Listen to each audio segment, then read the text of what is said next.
Hi there, my name is Mr. Pete, and I am currently reading The Lemonade War with my fourth grade classroom. I am a fourth grade teacher.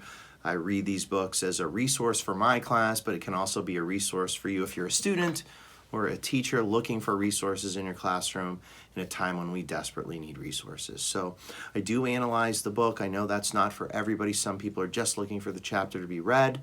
Please give it a chance, though. Those of you that are reading the chapters, if you have questions to answer, this certainly will help you look into it a little more. Remember, when you read, you're not just reading the words, you're attacking that text. You're trying to become a part of that book. Reading shouldn't just be listening to anyone read it or just you reading the words. Please make sure you read the words and you are attacking that with your brain. You're interacting with it, you're connecting to it, and that's really the point of all of this. When you become a great reader, you really have to put yourself into the middle of the text, and that's what I do here. So please, please, please give it a chance.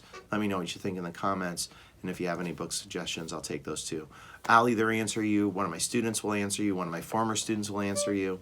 Please just have fun with the book. That's the best part of fiction novels, is the fun and the joy and the places it can take you and how it can connect to your own life.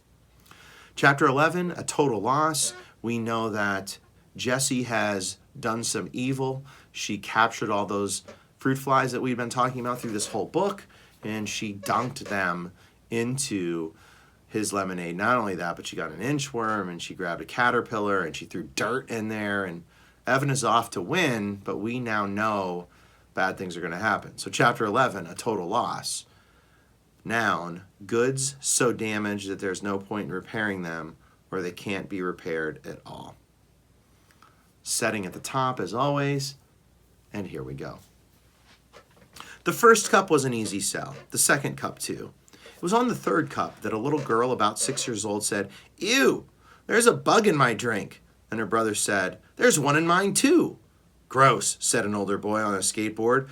"There are like 3 in mine. I want my money back, man," he said, dumping his lemonade on the ground.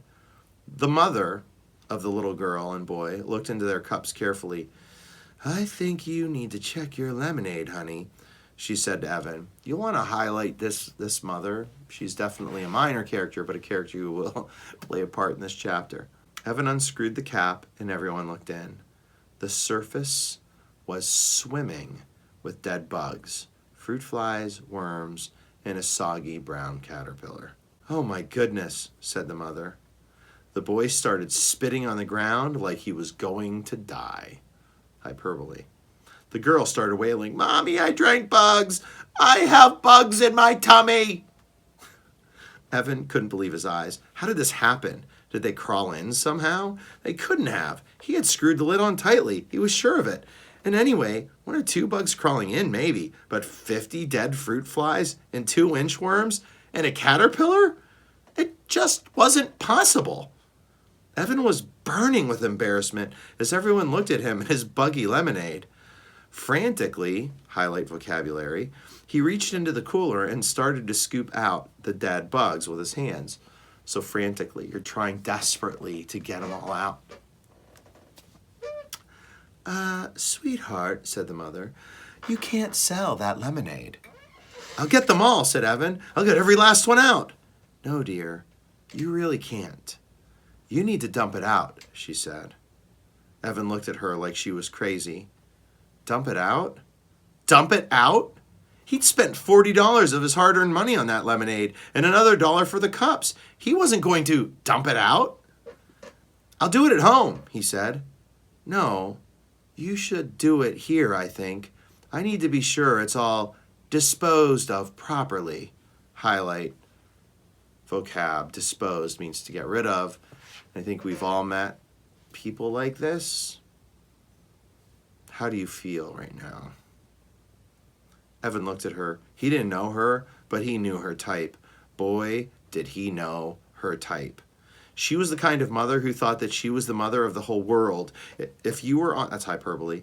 If you were on a playground and she thought you were playing too rough, she'd tell you. If you were chewing gum in line at the 7-Eleven, she'd say, "I sure hope that's sugarless."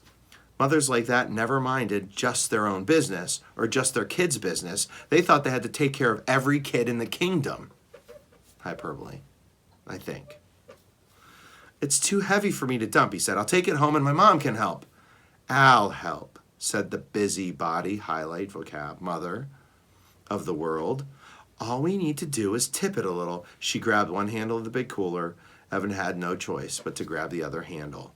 Together, they tipped, and the lemonade poured out of the top of the cooler. They poured and poured and poured. The lemonade sparkled in the sunlight like a bejeweled waterfall and then disappeared without a trace, soaking into the parched September grass. Highlight that. There's a simile there, comparing lemonade to a waterfall. Highlight bejeweled. That's a vocab word. Bejeweled means it's connected with like jewels and rubies and stuff, like a crown is bejeweled. So the bejeweled waterfall, because it was sparkling. That's the simile. And then parched, highlight that vocab, soaking into the parched September grass. Parched is a great way to say thirsty. As the last sluice of lemonade slipped out of the cooler, a slick of mud poured out. Oh my goodness, said the mother. Evan couldn't believe it. He couldn't believe how quickly his victory had turned to defeat. It was just like the lemonade. It had disappeared into the grass, leaving nothing behind. A total loss. The mother smiled sympathetically, highlight vocab. Sympathetic means that I feel for you. As Evan returned her $2, the skateboard dude had already skated off with his refund. There was nothing to do but go home. Evan walked slowly, dragging the wagon with the empty cooler rattling inside. With every step he took, the wagon handle poked him in the rear end. Step poke, step poke. He felt like someone was nudging him forward. It's personification, comparing the wagon to a person.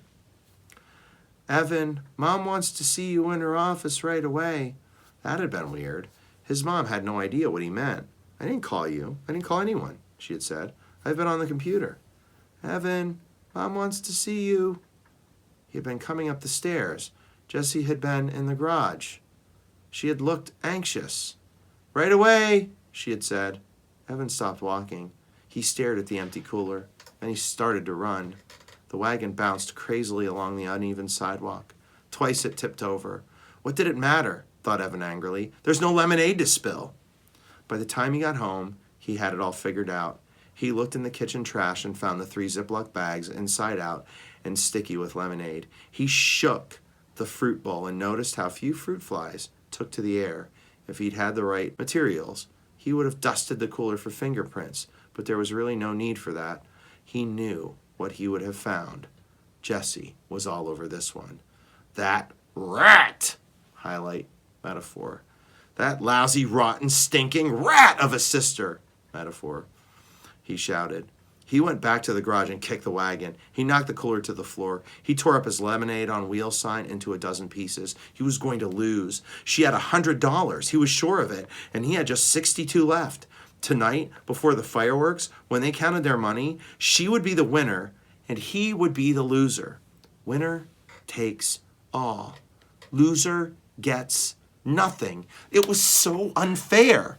Evan stomped upstairs to his room. He slammed the door so hard, it bounced open again. When he went to close it, he was staring across the hallway, straight into Jessie's room. He could see her neatly made bed, covered in couche pillows, the poster of Bar Harbor from their trip to Maine this summer, and her night table with Charlotte's Web at the ready. Evan crossed the hall, then paused at Jessie's door. There was the rule about not entering. Well, she'd broken the rules first. Even though there wasn't really a rule about fruit flies and lemonade, it was clearly a dirty trick. Evan walked in and went straight to Jessie's desk drawer. There was the fake... So there's irony before I start reading this next paragraph. Remember, Jessie had that same pause about going into his room. He doesn't know that, of course. So they both are kind of doing the same thing. So into her room he goes. There was the fake pack of gum inside the key. Did she really think he didn't know where she hid it? He'd seen her slip the key inside the box when he was passing by on his way to the bathroom. Jessie was smart, but she wasn't very smooth. He'd known for months where the key was hidden. He just hadn't bothered to use it. Until now. It took him a while to find the lockbox. He checked the bureau drawer first, then under Jessie's bed, but finally he found it hidden in her closet. Again, not very smooth. Evan carried the key and the lockbox back to his room and sat on his bed. So see all these changes in setting.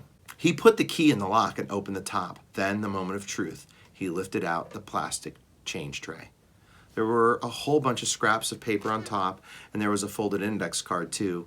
Evan moved these aside and found a $10 bill paper clipped to a birthday card. Under that was an envelope labeled pre-war earnings with $4.42 inside it. That was the money Jessie had had before the Lemonade War began. She kept it separate, just like she promised. Next to it was a fat envelope labeled Lemonade Earnings. Evan opened the envelope. Inside, the bills were arranged by 1s, 5s, and 10s. All the bills were facing the same way, so that the eyes of George Washington, Abraham Lincoln, and Alexander Hamilton were all looking at Evan as he counted out the cash. $208. There it was, the winning wad. Evan thought of how hard he'd worked that week, in the blazing sun, in the scorching heat. He thought about the cooler full of lemonade pouring into the grass. He thought about handing over his $62.11 to Jessie and how she'd smile and laugh and tell everyone that she had won the Lemonade War. The guys would all shake their heads. What a loser. Megan would turn away. What a stupid jerk. Evan slammed the lid of the lockbox shut. He stuffed the envelope in his shorts pocket. He was not going to let it happen. He wasn't planning to keep the money, not for good, but he wasn't going to let her have it tonight. When it came time to show their earnings, he'd have $62.11, and she'd have nothing. He'd give her the money back tomorrow, or maybe the day after that, but not tonight. He suddenly felt a desperate need to get out of the house as fast as he could. He shoved the lockbox back into Jessie's closet and the key back into the fake pack of gum. "Hey, Mom," he shouted, not even waiting for her to answer back. "I'm going to the school to see if there's a game, okay?" He stole the money. So this win-lose is quickly turning into a lose-lose. He's got the money now with him, and he's going to school to look for a game of basketball. So I think we can make a prediction here what might happen next, but I'll leave that prediction for you as we head on to the next chapter, which is called Waiting Period, Chapter 12. This does look to be a Jessie chapter, okay? So waiting period.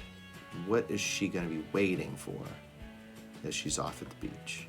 All right? Again, thank you all for reading. Those of you that are in my class, make your predictions, write them in your book. You can leave them as a comment. And those of you that are joining me, of course, leave comments below. If you want to answer any of my questions, I will answer back as soon as I can. You can also make sure to hit that subscribe button and hit the bell so you're notified of when my new chapters go up. All right? Chapter 12 of the Lemonade War after a pretty explosive chapter 11. So Jessie ransacks his lemonade with bugs and dirt, and he steals all of her money. Boy, the fireworks should be fantastic. To my class, I will see you tomorrow. To everyone else, I will see you on the next page. Peace.